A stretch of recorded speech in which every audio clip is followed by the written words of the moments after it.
it's about saying that as a leader, even if it's an appointed leadership role within an organization, what you actually need is followers. And followers, for me, are slightly different to employees. Employees are people who are paid to be there. Followers are people who believe in what we're trying to do and want to be there. The question is from Thinking Focus.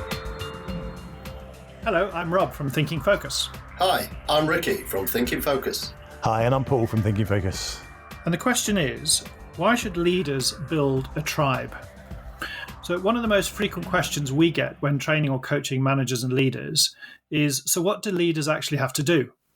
Is there something like a job description, just so that I know what I'm doing, and if I'm doing all the right things? So we researched this and found lots of different opinions about parts of the leader's role, but nothing that brought all of those aspects together in a way that succinctly answered this question. So we built our own model. And that brings together the ideas of a disparate set of thought leaders on leadership. So the model breaks down the role of a leader into three areas: purpose, people, and productivity, with each of these areas broken down into further three steps. And this podcast focuses on purpose, specifically the role of leaders in building and connecting tribes to the higher purpose, managing various stakeholder perceptions. So I guess it would be useful to start on, so what's this all about then? What is perception and building a tribe all about? I think for me, it's about saying that as a leader, even if it's an appointed leadership role within an organization, what you actually need is followers. And followers, for me, are slightly different to employees. Employees are people who are paid to be there. Followers are people who believe in what we're trying to do and want to be there. And so, as a leader, first and foremost, you need to go and find followers, find people who believe in what you're trying to achieve and want to help. And they might be people in your team, but in more complex organizational world that we live in, the chances are that's probably people across the organization who are going to support you in various ways. And I imagine that having recruited or identified these followers, we're going to have to manage how they understand that purpose, understand that that's our kind of North Star, our guiding star, if you like. So how do we keep people aligned to that? How do we, on board and ensure that they're connected with that purpose? Yeah, and deal with then the sort of, the kind of challenges that creates where, just thinking of a company environment where Department A needs to work with Department B and they find out that their purposes slightly overlap and they might be in conflict. And so dealing with all that to make sure that both groups can move together, move forward together in a unique and meaningful way. There's also this temptation that from a leadership standpoint, you've got to get everybody on board. And from a kind of tribe or follower perspective, as you create, as you called it, Paul, actually, it's okay. We don't need everybody to be bought into this. In fact, we're not going to achieve that. We're not going to get everybody bought in, and that's okay. Yeah, no, I agree. I think who needs to be brought in is a really interesting part of that. Who do you need in your tribe? Because, at one level you go, well, I need everybody to be, almost zealots in their belief, in their belief about what we're trying to do. And you're right, you don't need that. But the other thing I see, particularly in the organizational work we do, is that people go, well, I need the people beneath me brought in, and maybe I need my peers in the division brought in, but I don't need to spend time getting buy-in from other divisions. And then very quickly in whatever they're trying to do, they get stuck because they haven't gone out and said, how do we get IT and finance and HR and, the sales division to buy into this purpose, to be part of what we're trying to achieve? They haven't got that level of a tribe across the organization to pull upon and to advocate for them at the points they need it when it gets tough. We see that a lot, though, don't we? Where organizations or leaders within organizations, they do start the journey, but they forget to engage the stakeholders. So, depending on what level you are, that stakeholder group will be very different. So if I'm the CEO, my stakeholder group will include, external shareholders. It will include regulators, perhaps. It'll include anybody who can influence the perception of the organization in the wider world. Whereas if you come down that step to leaders of divisions or leaders of teams, and actually now it's how do we interact with other teams? How do we stop moaning that they don't see the world we do and engage them in actually our purpose is this, it's aligned to the organizational purpose in this way, and actually we see you fitting in this way. How do you see it? Yeah, I have a very specific memory in mind, which you talked about that, of a coaching call I did probably a year ago. We're working with somebody who is developing or leading the development of something, fairly interesting and unique in their organization. And when we got to this idea of building a tribe, I sort of said to them, well, what about this group over here? And she went, well, we have nothing to do with them. And I go, yeah, but you're targeting the same set of customers. In reality, even though it's the same organization, they could be your competitor. Why aren't you trying to build them into your tribe? Why aren't you talking to them about what you're trying to do? Because you might find that you clash in some areas, but wouldn't it be better for everybody, especially your customers, if you worked that out now and not had the customer trying to work out, well, why them and not you, and why this product and not that product? So there's obviously a lot of sort of components and moving parts, or potential for moving parts within this.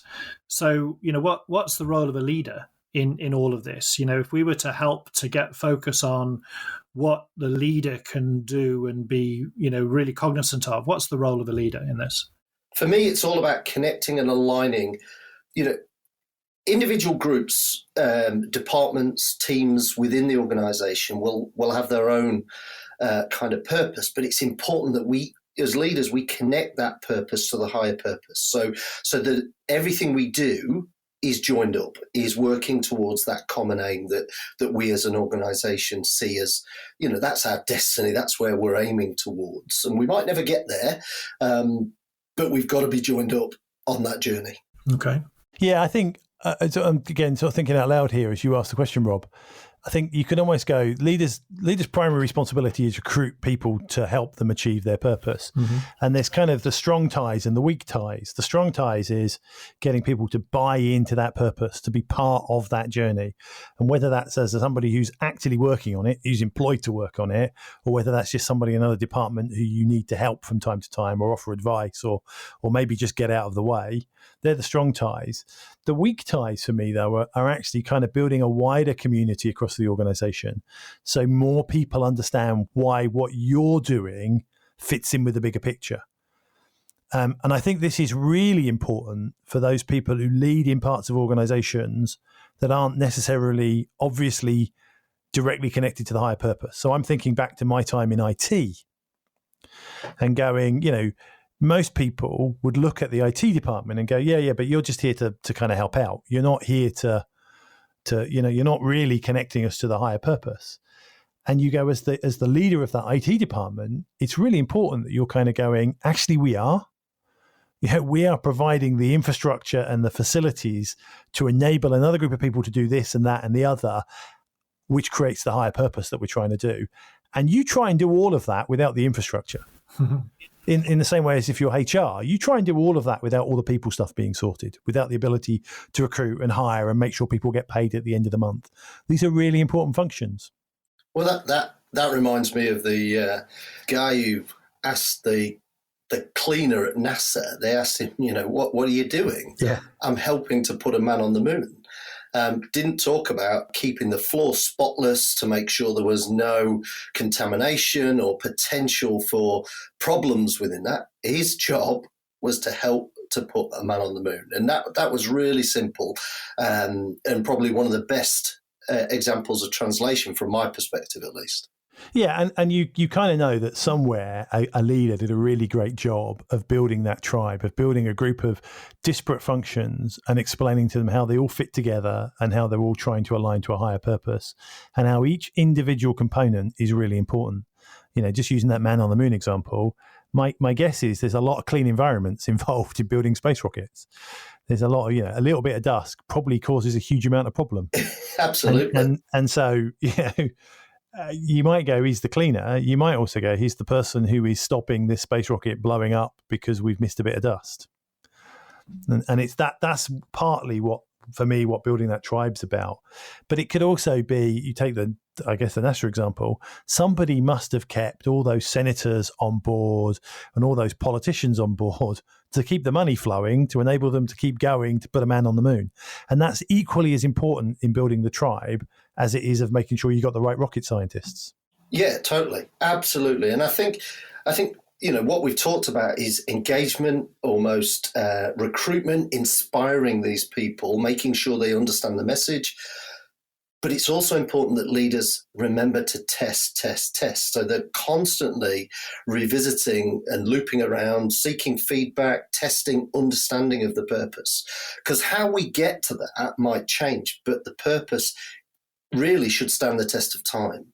We've invested a lot of effort in creating or defining what we want to be when we grow up. And actually, we want to make sure that we're constantly helping people to understand how they fit in that journey. Yeah, and I think, and also how the purpose equates to everything, how the purpose how the message needs to move, how things need to change, how as we build the purpose out to a wider group of people, how that sits and lands in the world and the conflict it might create. All of that is part of the leader's role to not necessarily do all those functions, but to make sure that's happening, to make sure that there are at least some people out there communicating, getting that feedback, thinking about that feedback, honing the message, dealing with misunderstandings, dealing with, assumptions that may get in the way of what you're trying to achieve over time. After all, we're going to have those perceptions that are going to be, slightly different or coming from a slightly different direction. But the alignment of those perceptions is the important piece to get it, to a common higher purpose or common understanding to enable people to actually connect up with it. On that point, Rob, the classic one we always deal with when we bring, because some of the work we do is bring these people together when they're not quite aligned. And how many times have we been in a room where we've gone, okay, so you all agree this is what you're doing, and then we go, by when? And they all have a completely different timeline. Well, we had that this week where, the timelines put to that exact question were particular, there was a particular date given and there was some congruence in the date. But then when you actually had an unintended consequence that arose in the discussion because of that date, all of a sudden the date had to change. And it wasn't unless you had that conversation, that deeper conversation about how others saw that panning out, that other maybe conflicting perception, that you got to a closer place, a closer alignment of what needed to be done. Yeah, and go on. So that's a classic sort of tribe thing, isn't it? Because often it's things outside of the immediate awareness or your immediate understanding of what's going on that the tribe bring to the table. So they're going, well, yeah, you might think you're doing that in December, but did you know that actually to do that, we need to do this, and this is going to take 4 months. So that ain't going to happen in December. Yeah. Oh, you must have been there in the room with us because that was exactly it. Which leads us very nicely into, so where might we get caught out with this then? Where are the possible mistakes and what should we be looking out for and how might we deal with those? For me, one of the common mistakes we see is we do the work and we create this lovely shaped definition of what purpose means for the organization. They understand what all the future vision will look like, all the wonderful things that will bring. We also understand what the consequences or implications if we don't see this through might be. But then what happens, and we saw that again this week, Rob, was it goes in a drawer and we go, tick, done that then. Everybody kind of gets it, everybody understands, and they forget the good old-fashioned test. How do they understand it? What questions do they have? What assumptions are they making? And you go back to, the role of a CEO. Well, if your shareholders or investors or backers are starting to make up a narrative and they're not in control of perception, that's going to cause them quite a big problem, all because we're not managing the narrative, we're not managing the dialogue with them. Yeah, and I think, the sort of the bit that sits underneath that for me is the land of assumption, where we start assuming that other people are going to get this purpose or what we're trying to do in exactly the same way we get this purpose or what we're trying to do. And that's actually quite rare that other people have the same understanding of us. If you think about how we create understanding based on our past experience. You know, the reality of getting a group of people in the room with a shared past experience big enough to grasp something in exactly the same way, that's quite rare. So, you know, I think people assume that other people get it and that they don't need to necessarily spend time talking about it. And that's not true. You do need to spend time talking about it, and you need to listen to people and hear what they're saying, correct some assumptions, and sometimes take some of the feedback you get and correct some of your own assumptions about how this is all going to work. Yeah, totally.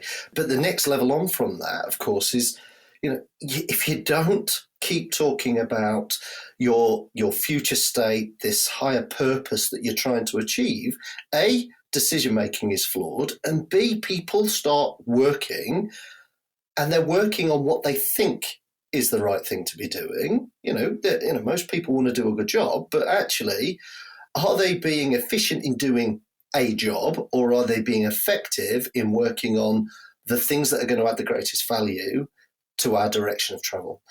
Can they relate their activity and what they're doing to that end game? Or, Ricky, they don't get it to the extent that actually they just default back to what they were doing yesterday or last week, because, you know, it's unclear for them what this communication is. You know, it's so wrapped up in assumptions, and the perception of the individual just can't make it through. Completely agree. They just go, okay, well, I'll just continue with what I was doing then, because I understood that. I don't understand the new thing or the variation to the new thing. You know, so I'll just keep on doing what I was doing before.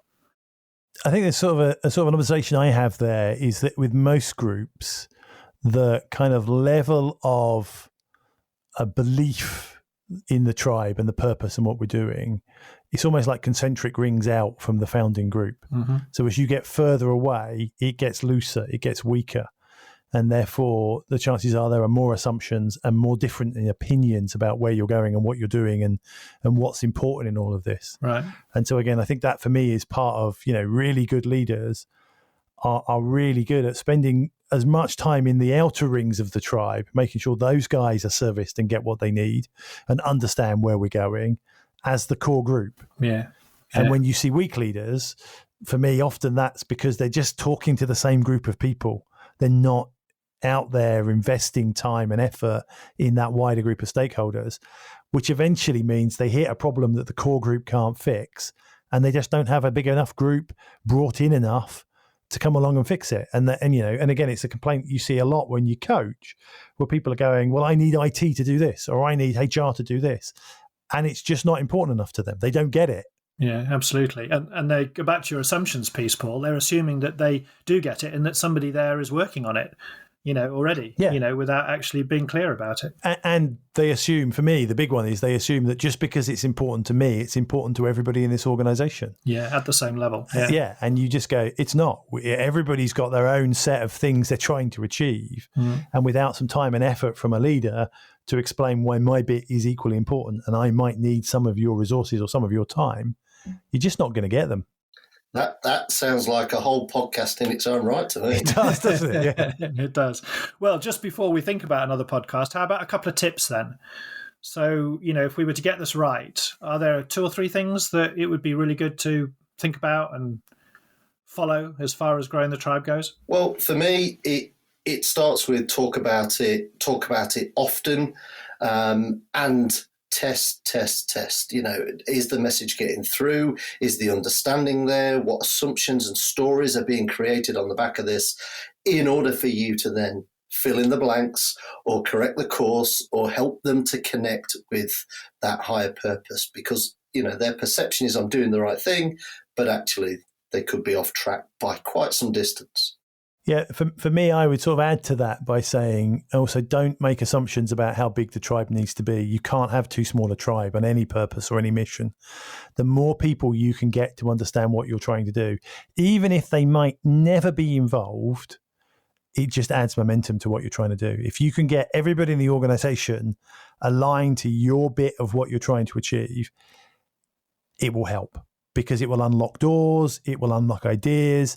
And more importantly, it will stop making people making decisions that are going to get in your way because they understand what you're trying to do. And I think that's the kind of the biggest mistake I see is people go, I only need to work on the obvious 4 or 5 people I need to have around me on this project or on this task or in this department. I don't need to work on all my peers at all other levels to keep them brought in. And that always backfires. Right. So very good reasons there and some good tips for why leaders should build a tribe. Next time on The Question Is. Hi, I'm Paul from Thinking Focus, and I'm just tagging on the end of this podcast to let you know where you can find more about the leadership model we've been talking about today. If you'd like to know more, maybe see the model in its entirety, or download some free coaching resources to help you think about your leadership style, and then go to www.thinkingfocus.com/what-is-leadership. That's thinkingfocus, all one word, .com/what-is-leadership. To find out how Thinking Focus can unlock the potential within your organisation, go to www.thinkingfocus.com, where you'll discover more about the work we do, helping our clients increase productivity and enable change.